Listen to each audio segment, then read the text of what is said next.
Assalamualaikum. My name is Hasib Jahangir. I am 13 years old. I am from Lahore, Pakistan. I am a student at Rehan School on Admin Foundation level.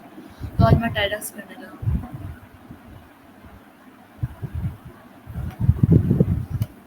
This TED Talk by May Khalil, the founder of the Billiard International Marathon, is a powerful story of hope, unity, and the human spirit. In a country like Lebanon, where division along political and religion lines have caused deep rift, she something using running a simple universal act to unite people.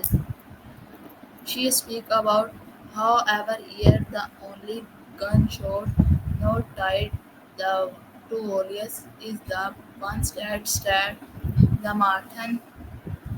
The simplest moment mark a break from conflict, even if just for a day, as thousands run side by side, girders of background of belief.